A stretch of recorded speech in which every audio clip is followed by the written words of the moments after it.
Assalamualaikum warahmatullahi wabarakatuh.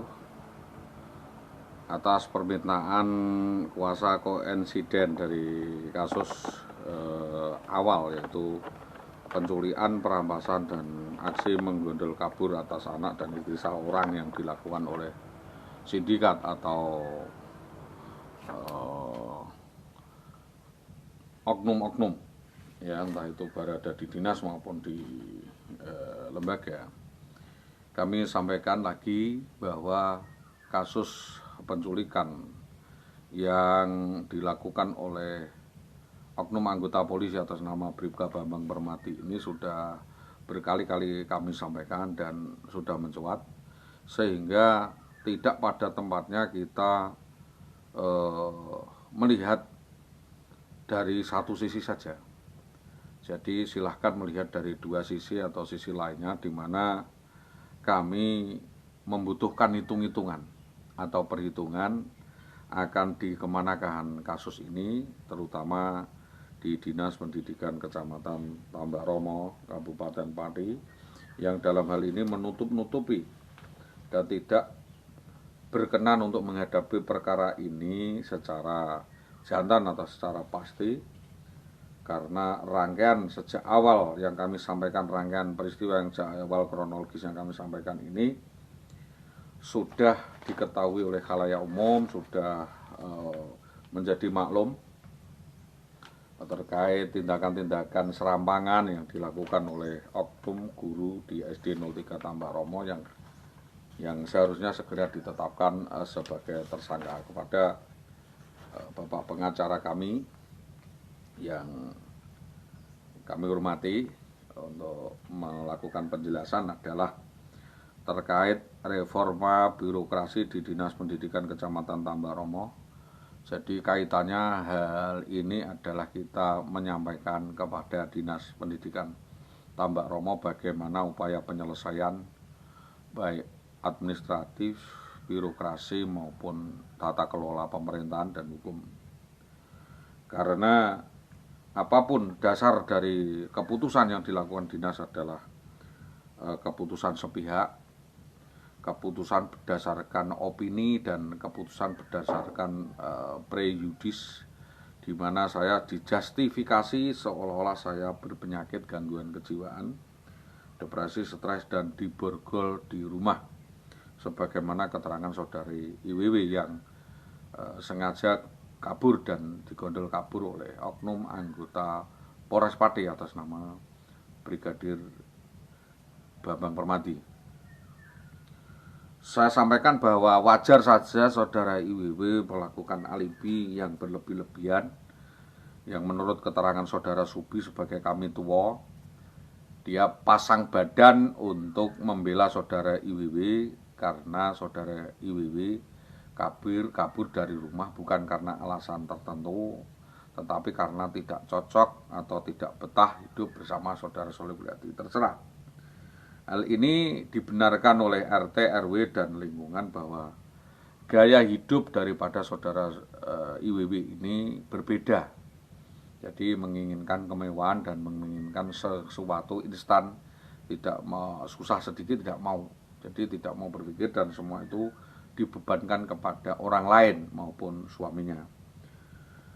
Jadi kalau para pihak menyudutkan dan mendiskreditkan bahwa saya menderita gangguan jiwa atau gila, stres dan sebagainya, hal itu biarlah kepolisian dan lembaga kejiwaan yang menindaklanjuti atau benar atau tidaknya bahwa saudara Dede selama ini segar bugar dan sehat, tidak dalam gangguan apapun, bahwa dari rangkaian perkara yang bisa mengklaim saudara Dede ini gila atau tidak bukan lembaga instansi, tapi pengadilan berdasarkan keterangan permintaan pengadilan berdasarkan keterangan dokter jiwa. Jadi bukan prejudis atau sekedar keterangan gangguan jiwa lalu kepolisian menghentikan penyidikan dan sebagainya. Ini silakan dipertanyakan kepada Kepala Desa Karangkonang atas nama Bapak Anton Tri Prasetyo bagaimana kondisi saudara Soleh Buliati. Bahwa atas izin keluarga Ibu Asih Hartini, ya Ibu Asih Saudara Hartini mengambil alih atau menguasai atau menguasakan dirinya dan disahkan secara lisan untuk mengurus, mendampingi dan menyampaikan sebagai koinsiden terkait menjembatani kebutuhan komunikasi yang diarahkan kepada para pihak, instansi maupun dinas pendidikan. Maka kejelasan keterangan kepada Dinas Pendidikan Tambak Romo bahwa dinas memaksakan opini atau entah menerima pendapat sepihak yang disampaikan saudara IWW dan kepada media bahwa ada ketidakberesan manajemen di dalam keluarga itu urusan lain, karena itu adalah rahasia keluarga dan memang benar-benar adanya ketidakjelasan atau ketimpangan komunikasi akibat bias kasus yang dilakukan IWW di lapangan, yaitu terkait penculikan dirinya yang digondol kabur oleh oknum anggota polisi dan pembuktiannya masih berjalan. Terus apakah Ibu Indah ini jadi PNS dari Magelang sana? Ini jawabannya adalah tidak benar bahwa saudari IWW ini menjadi PNS atas usaha bersama dan sponsorship dukungan kerja keras suaminya setelah menikah. Jadi hal ini patut diketahui bahwa IWW dari desanya sana belum apa-apa. Tapi setelah diperjuangkan menjadi apa-apa, dan setelah menjadi apa-apa itu melakukan rekayasa kasus dan kabur dari rumah, intinya di situ. Jadi diperlukan suatu traktat atau MOU bersama secara tertutup agar mekanisme penanganan kasus ini bertahap, reguler, terus berlangsung per se di dinas maupun di instansi lainnya. Ya, selama ini saudara Dede menghormati mekanisme hukum, menghormati mekanisme penyelesaian perkara di Dinas Pendidikan Tambak Romo dengan sharing, menunggu daripada upaya penyelesaian dinas. Selanjutnya para pihak yang belum jelas dan belum bisa membuka keran, ya, atau membuka keran komunikasi tentang keterangan kasus ini dan indikasi keterlibatan oknum pejabat di Dinas Pendidikan Kecamatan Tambak Romo Kabupaten Pati sejak mulai 2011 sampai 2018 ini, agar dinas menghargai keluarga dalam rangka membimbing, membina keluarga dengan caranya sendiri-sendiri. Opsi di dinas tidak seharusnya campur tangan secara sepihak. Jadi selama ini intervensi sepihak itulah yang membuat kami menjadi kesulitan di dalam menindaklanjuti berbagai macam perkara yang mencuat dan timbul belakangan ini. Bahwa dari dulu sampai dengan sekarang, sejak pelaporan kasus ini, sudah terjadi tawar-menawar terkait dengan adanya opini atau hoak yang leluasa menyebar, berpengaruh di masyarakat, yang secara diskriminatif mendiskreditkan kredibilitas satu dan yang lain.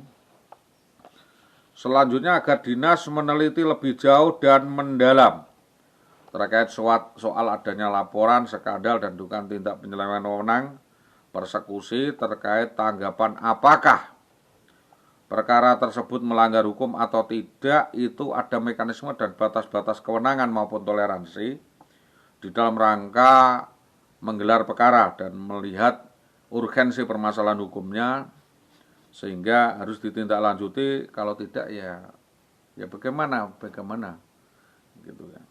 Jadi perbedaan pandangan di dalam opsi dan friksi sinergi itu melihat dari sisi positif untuk menumbuh kembangkan bagaimana moral force di dalam penyelesaian kasus ini.